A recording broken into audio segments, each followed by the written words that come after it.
आप किसी पार्टी के हों तो थोड़ी देर के लिए रिजाइन मार दें और एक हिंदुस्तानी बन के मेरी बात सुने। अगर आप पार्टी की बात करते रहेंगे, पार्टी की बू में रहेंगे, तो ये मेरी बातें आपको समझ में नहीं आएंगी कि हकीकत क्या है, हम अपने देश के साथ क्या अच्छा कर रहे हैं। अगर आप राजनीति में इन्वॉल्व हैं, आप राजनीति करते हैं, तो थोड़ी देर के लिए रिजाइन मार दें, कुछ मिनट के लिए, फिर इसको सुने। चूहा पिंजरे में फंसकर इसलिए मरता है कि वो समझ नहीं पाता कि पिंजरे में रखा पनीर उसे फुकट में क्यों दिया जा रहा है।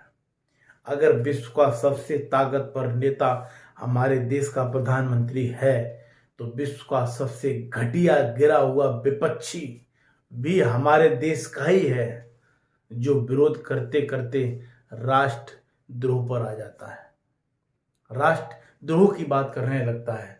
रोहिंग्या 170 किलोमीटर दूर भारत आ गए, मात्र 2 किलोमीटर दूर चीन में नहीं गए, क्योंकि वहां जूते पड़ते, वहां आरती उतारी जाती है देशद्रोही जयचंद कुछ नेताओं द्वारा।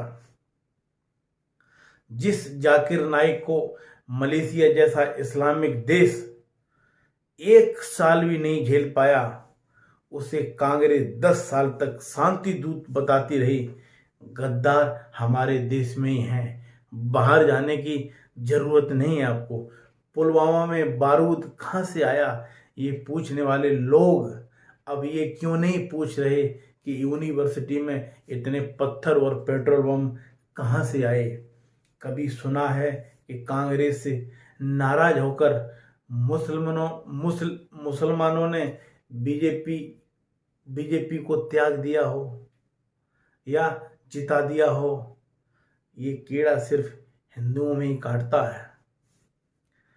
इतिहास गवाह है कि बिना कट्टरता के ना तो धर्म बचता है, और ना ही हमारी संस्कृति, और ना ही राष्ट्र बचता है। राष्ट्र को दीमक लग गई है, इसे खत्म करना पड़ेगा। अगर हमने इसको खत्म नहीं किया तो एक दिन वो हालत आ जाएगी कि हमारा जीना दुश्वार हो जाएगा।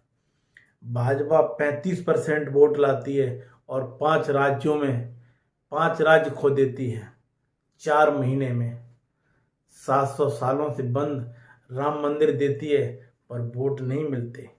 धारा 370 हटाकर कश्मीर में घूमने की आज़ादी देती है पर वोट नहीं मिलते हैं। सीएए लाकर अपनी नौकरी और टैक्स का पैसा खाने वाले बांग्लादेशी और पाकिस्तानियों को बाहर करती है पर वोट नहीं मिलते हैं।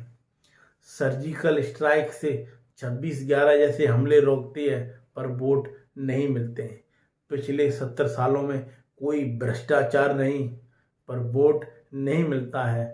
ऐसे निर्लज्ज हमें क्यों चाहिए। पूरे देश की सभी पार्टियां एक साथ खड़ी हैं, मोदी और योगी के पीछे पड़े हैं, और देश की भोली भाली जनता भी उनके साथ खड़ी खड़ी ताली बजा रही है। ताली बजाइए, अच्छी बात है, साथ देना चाहिए, लेकिन राजनीति करने वाले नेता अगर राष्ट्र की बात करें, राष्ट्र की बात ना करें तो ये गलत बात है। राजनीति के साथ साथ हमें अपने राष्ट्र की बात भी करनी चाहिए।